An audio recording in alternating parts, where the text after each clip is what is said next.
আজকে আমি আপনাদের সঙ্গে খুবই কমন ইম্পর্ট্যান্ট একটা টপিকের ব্যাপারে আলোচনা করব, সেটা হচ্ছে ফ্রোজেন শোল্ডার। আপনারা অনেক সময় ফেস করেছেন যে মাথার ওপরে কোনো অ্যাক্টিভিটিস, চুল আঁচড়ানো চিরুনি দিয়ে, বা ওভারহেড যে অ্যাক্টিভিটিসগুলো, বা পেছন দিকে হাতের যে অ্যাক্টিভিটিসগুলো, সেই সময় হাতে ব্যথা হচ্ছে বা মুভমেন্টে পেন হচ্ছে, আর স্টিফনেস মানে পুরো মুভমেন্টটা ঠিক করে করতে পারছেন না। তো এই জিনিসটাকেই ফ্রোজেন শোল্ডার বলে। আগে এটাকে পেরি আর্থরাইটিস বলা হতো, পরবর্তীকালে একটা আমাদের শোল্ডারে একটা ক্যাপসুল ফর্ম করে থাকে। অ্যাকচুয়ালি এটার নাম হচ্ছে অ্যাডহেসিভ ক্যাপসুলাইটিস। তো আমরা জানবো যে কী কারণে এটা হয়। অনেক সময় আমাদের মাইনর ট্রমা হয়, সেটা যে কোনো কাজ করতে গিয়ে হোক, বা ছোটো ছোটো মাইক্রো ট্রমার কারণে তখন যেসব ছোটো ছোটো টিস্যু আছে সেই টিস্যুগুলো লস হয়, ব্রেকডাউন হয়। সেই টিস্যুগুলো অটো ইমিউন রিয়াকশন হয় বডিতে, মানে টিস্যুটা তো এমনি পড়ে থাকবে না, বডি চাইবে সেটাকে ছড়িয়ে ফেলতে, তার জন্য অটো ইমিউন রিয়াকশন হয়, সেখান থেকে পেরিক্যাপসুলাইটিস ফর্ম হয়। এছাড়াও বিভিন্ন অন্যান্য কারণে, এটা প্রাইমারি রিজন লার্নবার্গ বলে একটা ক্লাসিফিকেশন আছে, যেখানে প্রাইমারি কজ সেটা ক্যাপসুলের মধ্যেই কোনো কজ, সেকেন্ডারি কজ মানে অন্য কোনো কারণ হচ্ছে। অন্য কোনো কারণ মানে বললে তো মানে আশেপাশে যদি কোনো লিগামেন্ট আছে, যেমন আমাদের শোল্ডারটাকে রোটেটার কাপ বলে একটা অনেক কটা মাসেল প্রোটেক্ট করে, সেই রোটেটার কাপে যদি কোনো মাসেল ইঞ্জুরি হয়, মোস্ট কমনলি সুপ্রাস্পাইনাটাইস ইঞ্জুরি হয়, সেটার কারণে এটা হতে পারে। বাইসেপিটাল টেন্ডিনাইটিসের কারণে হতে পারে। চামড়া আর মাংসপেশির মাঝে যাতে ঘর্ষণ না হয়, বার্সা থাকে, বার্সাইটিসের কারণে হতে পারে। অনেক সময় অন্য কোনো সার্জারি, তো স্ট্রোক পেশেন্ট যাদের দীর্ঘকাল ধরে হাত নড়াচড়া করতে পারে না, তাদের ক্ষেত্রে হতে পারে। যাদের ক্ষেত্রে থোরাসিক কোনো সার্জারি হয়েছে, প্লাস যদি যাদের ডিস্টাল রেডিয়াস ফ্র্যাকচার, কোলিস ফ্র্যাকচারে অনেকদিন ধরে প্লাস্টারে আছে, হাত মুভ করতে পারছে না, তাদের ক্ষেত্রেও এই জিনিসগুলো হতে পারে। এবার আমরা জানবো যে সিমটম কী হয়, মানে কিভাবে বুঝবো যে এটা ফ্রোজেন শোল্ডারই, অন্য কিছু না। তো তিনটে স্টেজে এটা সিমটম হয়। প্রথমত এটা ট্রমার পরে ঘটে না, ওই মাইক্রোট্রমার পরেই, মানে ক্যাপসুলাইটিসটা যে কোনো মাইক্রোট্রমার পরেই ঘটে না। এটা 6 to 12 উইকস টাইম নেয় ওটা ফর্ম হতে। আর প্রথমে এটা পেন হবে, তিনটে ভাবে থাকে, পেন, স্টিফনেস, এটা সবসময় ওভারল্যাপিংভাবে ওরা আসতে থাকে। প্রথমে তো পেন হয়, প্রচণ্ড পেন হয়, যে কোনো মাইনর মুভমেন্টে পেন হতে থাকে, ওই টাইমটা স্টিফনেস অতটা থাকে না। সেকেন্ড যে স্টেজ হয়, যেটা মোটামুটি 4 থেকে 12 মাস পরে হয়, সেটা স্টিফনেসটা বাড়তে থাকে। যত না পেন হচ্ছে তার থেকে বেশি স্টিফনেস মানে আপনি কোনো মুভমেন্ট করতেই পারছেন না, হালকা মুভমেন্টও পেন হচ্ছে। যখন এটা ধীরে ধীরে স্টিফনেসটা ধীরে ধীরে ডিজাইভার করতে থাকে, পেনটা ধীরে ধীরে ডিজাইভার করতে থাকে, লাস্টে পেনটা একদম থাকে না, তখন খালি রেসিডুয়াল স্টিফনেস মানে অল্প স্বল্প স্টিফনেস থাকে যায়। এটা মোটামুটি 18 মাসের পরে হয়।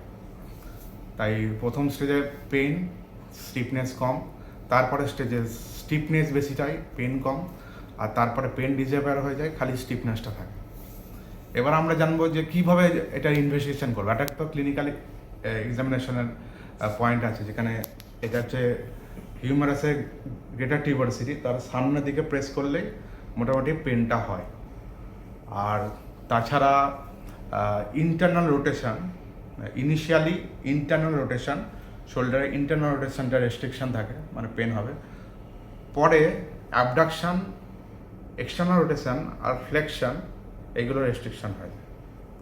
শুরুর দিকে ইন্টারনাল রোটেশনটাই রেস্ট্রিক্টেড থাকে। কী করে জানবো যে কিছু পরীক্ষা টরীক্ষা আছে নাকি? অনেক সময় এক্সরেতে আমরা ফোকাল কিছু অস্টিওপেনিক বা অস্টিওপোরোসিস চেঞ্জেস পাওয়া যায়, খুব একটা এক্সরেতে কিছু বোঝা যায় না। আলট্রাসোনোগ্রাফিতে অনেক সময় পাওয়া যেতে পারে, বেশিরভাগ ক্ষেত্রেই পাওয়া যায় না। এমআরআই পাওয়া যায় যদি আমরা কোনো দেখছি যে সার্জিক্যাল কোনো ইন্টারভেনশন করতে হবে, সেই সব ক্ষেত্রে এমআরআই করা যেতে পারে। এবারের ম্যানেজমেন্ট কি? ম্যানেজমেন্ট হচ্ছে ফিজিওথেরাপি। আমরা ব্যথার ওষুধ দিয়ে থাকি, এনসেড গ্রুপ অফ ড্রাগ দিয়ে থাকি। তাছাড়া ইউএসটি, আইএফটি, টেন্স থেরাপি, এসবগুলো দেওয়া যেতে পারে। কিছু কিছু ফিজিওথেরাপি আছে, সেটা আমি আপনাদের সঙ্গে শেয়ার করব।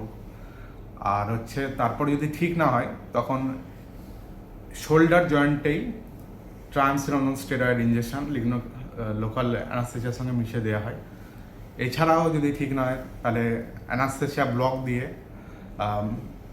ম্যানিপুলেশন আন্ডার অ্যানাস্থেসিয়া করা হয়, তাতে অনেকের ছেড়ে যায়। তারপরে যদি ঠিক না হয় তখন এই যে ক্যাপসুলটা করছে সেটাকে সার্জিক্যালি রিলিজ করে দেওয়া হয়। অনেক কিছুই ফ্রোজেন শোল্ডারের সঙ্গে একই রকম লাগে, যেটা ফ্রোজেন শোল্ডার নয়। যেমন পোস্ট ট্রমাটিক স্টিফনেস হয়, যদি কোথাও পড়ে গেছিলেন তারপর থেকে স্টিফনেস হচ্ছে, আর সেটা ফ্রোজেন শোল্ডারের মধ্যে তফাৎ করবেন কী করে? পোস্ট ট্রমাটিক স্টিফনেস হচ্ছে যত দিন যাবে তত তার স্টিফনেস কমবে, আর ফ্রোজেন শোল্ডার হচ্ছে যত দিন যাবে তার স্টিফনেস বাড়বে। এটা ডিফারেন্সিয়েশন। তাছাড়া যদি রোটেটার কাপ ইঞ্জুরি হয়, সুপ্রাস্পাইনাটাস ইঞ্জুরি হয়, তখন খালি অ্যাবডাকশনটা রেস্ট্রিক্টেড থাকবে। সেই সব ক্ষেত্রে তো এমআরআই করে অপারেশনও করতে হতে পারে, অনেক ক্ষেত্রে রোটেটার কাপ রিকনস্ট্রাকশন করা হয়।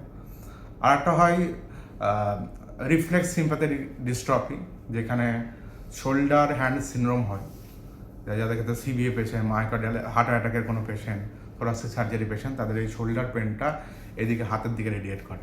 এমনি ফ্রোজেন শোল্ডারের পেনও C5, C6 ডার্মাটোম এসব জায়গাগুলোতে রেডিয়েট করে, মানে শোল্ডারের পেন হচ্ছে সঙ্গে ঘাড়ের পেনটাও হচ্ছে। এই সাইডগুলো যে ডার্মাটোম হয় C5, C6 নার্ভ রুটে, সেই সব দিকে ছড়িয়ে পড়তে পারে। আমরা মোটামুটি এইভাবেই ফিজিওথেরাপি আর ম্যানেজমেন্টের মাধ্যমে ফ্রোজেন শোল্ডারকে ঠিক করতে পারি। আপনার যদি মনে হচ্ছে কখনো এরকম হচ্ছে, আপনার নিকটবর্তী ক্লিনিশিয়ান অর্থোপেডিক সার্জনের কাছে যান, তারা যথাযথ ম্যানেজমেন্টের মাধ্যমে আপনাদেরকে এই রোগ থেকে মুক্ত করবে। ধন্যবাদ। ফার্স্ট এক্সারসাইজ, ওয়ালে হাতটাকে এইভাবে নিতে হবে সোজা করে, নিয়ে আস্তে আস্তে তখন উপর তুলতে হবে, 10 সেকেন্ড হোল্ড করতে হবে, আবার ব্যাকে আসতে হবে। কনুইটা যাতে ভাঁজ না হয় খেয়াল রাখতে হবে। ফার্স্ট এরকম 5 থেকে 10 বার প্রথমে, যতটা পারছেন আবার 3 বার চেষ্টা করবেন আস্তে আস্তে, আবার সেম 10 সেকেন্ড হোল্ড করবেন, আবার আস্তে আস্তে ব্যাকে আসবেন, কিন্তু হাতটা সোজাই থাকবে। এরকম 5 থেকে 10 বার প্রথম চেষ্টা করবেন, তারপরে আস্তে আস্তে মিনিমাম 40 থেকে 50 বার করে করতে হবে। এটা ফার্স্ট এক্সারসাইজ। সেকেন্ড এক্সারসাইজ, ওয়ালে ক্লকওয়াইজ অ্যান্টি ক্লকওয়াইজ ঘোরাতে হবে, এদিকে 5 বার, উল্টো দিকে 5 বার ঘোরাবো আমরা। 5 বার করে। কনুইটা ভাঁজ না হয়, কনুইটাকে সোজা রেখে শোল্ডারটাকে মুভমেন্ট করবার জন্য এটাকে ঘোরাবো ক্লকওয়াইজ অ্যান্ড ক্লকওয়াইজ 5 বার। ঠিক আছে, প্রথম 5 বার করে এটা একবার হলো, তারপরে আবার আস্তে আস্তে বাড়াতে হবে। ঠিক আছে। থার্ড এক্সারসাইজ, চেয়ারে বসে হোক বা যেখানে বসে হোক, হাতটাকে আস্তে আস্তে একটু সমান করে এবার ধরে নিয়ে যতটা পারবেন করে তোলার চেষ্টা করবেন, আবার আস্তে আস্তে নিচের দিকে নামাবেন। ঠিক আছে, এরকম তুলবেন যতটা পারছেন। এরকম ভাঁজ করলে হবে না, সোজা রাখতে হবে যতটা পারছেন। ঠিক আছে। ফোর্থ এক্সারসাইজ, ফোল্ড করবে হাতটাকে, ফিঙ্গারগুলোকে কীভাবে ফোল্ড করবে? এইভাবে ফোল্ড করবে, করে ফিঙ্গারগুলোকে শোল্ডারের উপর রাখবে, দিয়ে ক্লকওয়াইজ একদম স্লো ক্লকওয়াইজ ঘোরাবেন 5 বার।